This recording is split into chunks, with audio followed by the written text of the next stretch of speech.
स्वागत है आप सभी भक्तों का आज की मंगलमयी प्रश्नोत्तरी में। जो YouTube पर जुड़ रहे हैं वो चैनल को सब्सक्राइब करें और शेयर करें। कि आप हम लोगों को बताइए कि आप अपने दिन का मतलब शुरुआत कैसे करते हैं, आप दिनचर्या का शुरुआत कैसे करते हैं जिससे हम लोग को माँ दर्शन मिले। अरे भक्त लोग कहाँ जा रहे हैं, रुके रहिए। काहे कि ये वीडियो बड़ा ही इंटरेस्टिंग और मजेदार होने वाला है। अगर अनिरुद्धाचार्य जी का कथा प्रवचन आपको अच्छा लगता है तो चैनल को सब्सक्राइब कर लीजिए और इस वीडियो को लास्ट तक देखिएगा, काहे कि वीडियो बड़ा मजेदार है। राधे राधे महाराज जी। जी महाराज जी, मेरा आपसे एक सिंपल सा क्वेश्चन है कि आप हम लोगों को बताइए कि आप अपने दिन का मतलब शुरुआत कैसे करते हैं, आप दिनचर्या का शुरुआत कैसे करते हैं जिससे हम लोग को माँ दर्शन मिले।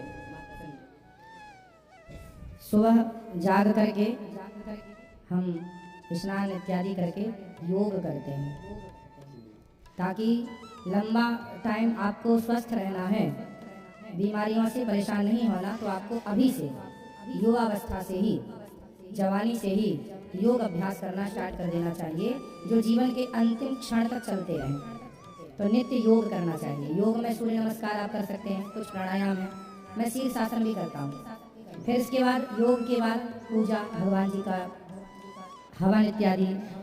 इसके बाद फिर भगवान की कृपा से आप सबसे मिलता हूँ। फिर इसके बाद अन्य क्षेत्र संत लोग आ जाते हैं, सुबह के तब तक 9 बज जाते हैं या 8, तो उस समय अन्य क्षेत्र स्टार्ट हो जाता है। तो संतों को अन्य क्षेत्र बांट के अन्न दान करके फिर रसोई सेवा स्टार्ट करके फिर मैं माताओं से मिलता हूँ, जिनकी सभी माँओं के चरण दबाता हूँ, सभी माँओं की हाल चाल पूछता हूँ, कोई तकलीफ तो नहीं है। इतनी अधिक मात्रा में माँ है 275, तो किसी न किसी प्रकार से किसी न किसी माँ को कोई ना कोई तकलीफ तो होती ही है।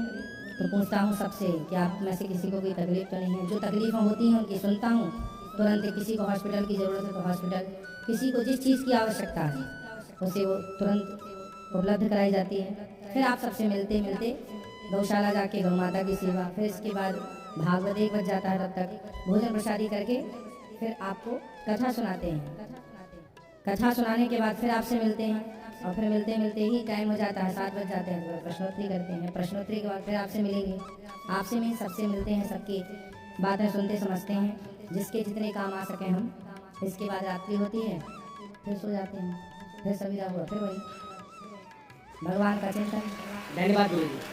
गुरु जी, हमको आशीर्वाद दीजिए कि दिन की शुरुआत सेवा से होती है, दिन की शुरुआत सेवा से होती है और दिन का अस्त सूर्यास्त भी सेवा से ही होता है, ये समझो आप। गुरु जी, हमको आशीर्वाद दीजिए कि हम पढ़ लिख के बहुत आगे बढ़ें। बिल्कुल भगवान आप राधे राधे गुरु जी। आप लोग ऐसा बोला करो कि गुरु जी ऐसा आशीर्वाद दो कि हम पढ़ लिख कर समाज की खूब सेवा करें, आगे बढ़े। मतलब तो स्वार्थ हो गया। समाज की सेवा का भाव लेके चलेंगे ना तो आगे भी बढ़ेंगे और समाज के, देश के काम भी आएंगे, दोनों बातें हो जाएंगी। हम सेवा करें समाज की, बिल्कुल बिल्कुल। भगवान की भक्ति और समाज की सेवा।